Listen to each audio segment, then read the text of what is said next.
Hello friends, आज हमारे finance minister Nirmala Sitharaman ji संसद में बजट पेश कर रही हैं और इस बजट में इनकम टैक्स को लेकर क्या बदलाव किए गए हैं और कहा जा रहा है कि मिडिल क्लास वालों को टैक्स में काफ़ी राहत मिली है और कहा जा रहा है कि 12 लाख तक की इनकम पे कोई भी टैक्स पे नहीं करना है। आम लोगों को ये बात आसानी से समझ में नहीं आती है, तो इसलिए इस वीडियो के माध्यम से मैं आप लोगों को आसानी से समझाने का प्रयास करूंगा कि टैक्स स्लैब किस आधार पे काम करती है। दोस्तों, नया जो टैक्स स्लैब है उसको हम लोग समझने का प्रयास करते हैं, लेकिन कंफ्यूजन क्या है कि यहाँ पे अगर नया टैक्स स्लैब में देख रहे हैं तो 4 लाख से जैसे ही अधिक हो रहा है इनकम आपका, तो आपको टैक्स लग जा रहा है 5%। बट यहाँ पे कहा जा रहा है कि 12 लाख तक का जो इनकम है उस पे आपको कोई भी टैक्स नहीं देना है।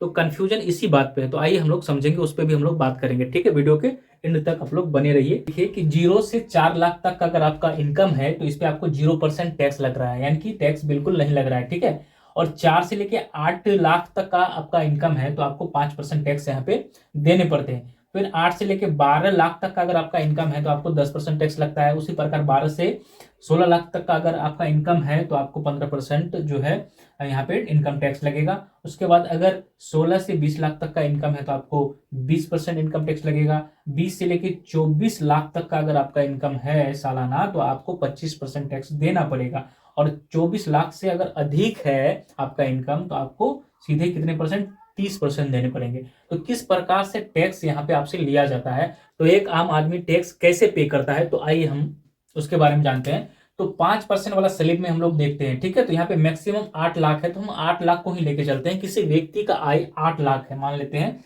किसी व्यक्ति का आय कितना है, 8 लाख है। ठीक है, तो क्या 8 लाख पे 5% देने पड़ेंगे? सवाल यही है। ठीक है, तो यहाँ पे 8 लाख पे जो है 5% नहीं देने होते, क्योंकि 4 लाख तक का तो हमको ऐसे ही छूट मिला हुआ है। 4 लाख तक का हमको छूट मिला हुआ है, इसका मतलब ये है कि 4 लाख से जो अधिक होगा उस पर आपको टैक्स लगेगा। ठीक है, यानी कि 8 लाख आपका इनकम है तो 4 लाख से कितना अधिक है, तो 4 लाख अधिक है, तो 4 लाख पे आपको 5% लगेगा। तो 4 लाख का 5% हम लोग निकाल लेते हैं। ठीक है, इकाई दही सिकरा 1000 लाख का 5%। ठीक है, 2 जीरो से 2 जीरो कैंसिल, 4 पंचे 20।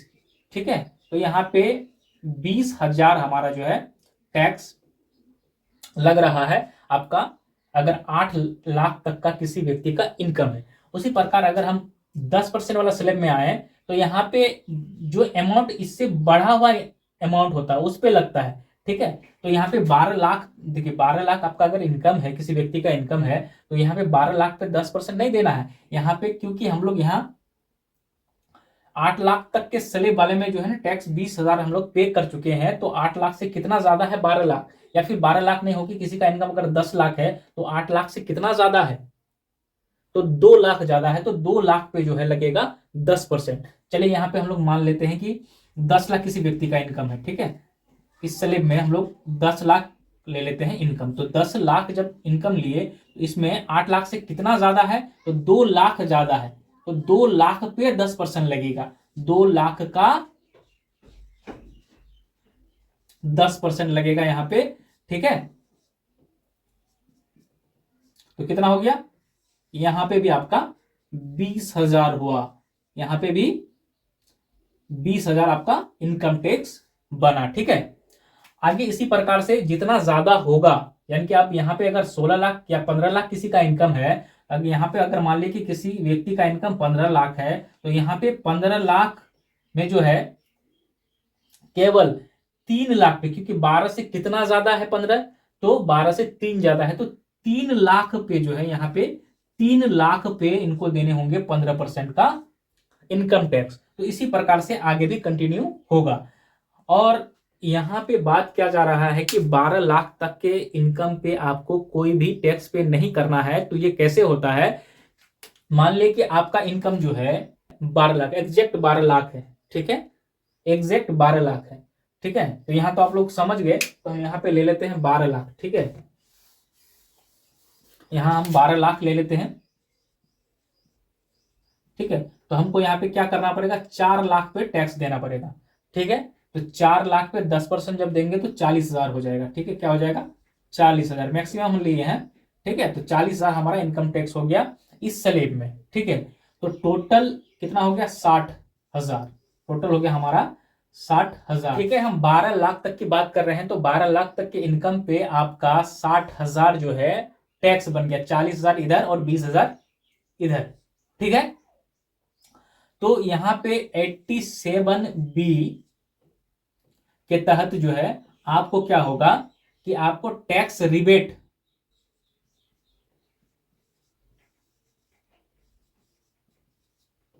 टैक्स रिबेट मिलेगा, और जितने भी टैक्स आपके कटे हैं 60,000 वो आपको वापस मिल जाएंगे।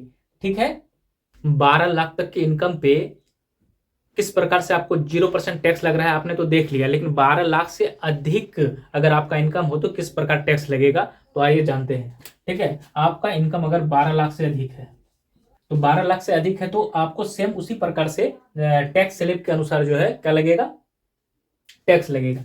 जैसे कि 0 से 4 लाख पर आपको कोई टैक्स नहीं लगेगा। अब 4 लाख से 8 लाख पे, तो यहाँ पे 4 लाख पे टैक्स लग जाएगा आपका 5%।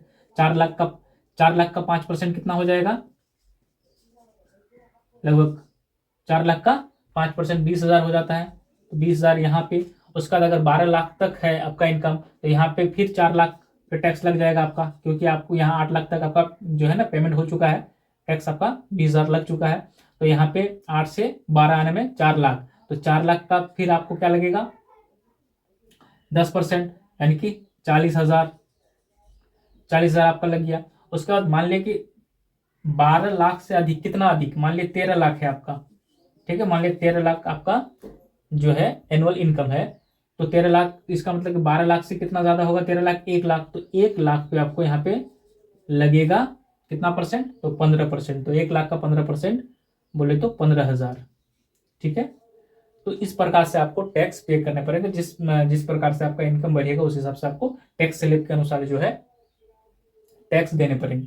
तो टोटल 13 लाख पे आपका हो जाएगा 75,000। ठीक है, टैक्स।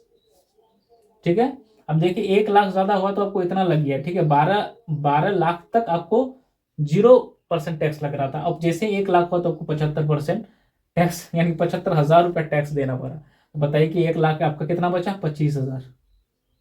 ठीक है, तो देखिए इधर, अब अगर कोई सैलरी पर्सन है, ठीक है, थोड़ा सैलरी पर्सन के बारे में जानते हैं। कोई अगर सैलरी पर्सन है तो इनको जो है स्टैंडर्ड डिडक्शन के तहत, स्टैंडर्ड स्टैंडर्ड डिडक्शन के तहत जो है 75,000 यानी कि 75,000 का और जो है इनको बेनिफिट मिल जाता है। यानी कि जो सैलरीड पर्सन है उनको 12,75,000 पे कोई टैक्स पे नहीं करना पड़ेगा। तो ये रहा आपका जो है इस बार का बजट में जो टैक्स स्लैब आया है। ठीक है, और उम्मीद करते हैं आप लोगों को समझ में आया होगा। अब कोई कंफ्यूजन होगा तो आप लोग कमेंट करके ज़रूर सवाल पूछ सकते हैं। दोस्तों, आगे इसी प्रकार की वीडियोस को देखने के लिए चैनल को सब्सक्राइब कर लीजिए, और अगर फेसबुक पे आप देख रहे हैं तो फेसबुक पेज को फॉलो ज़रूर कर लीजिए। धन्यवाद।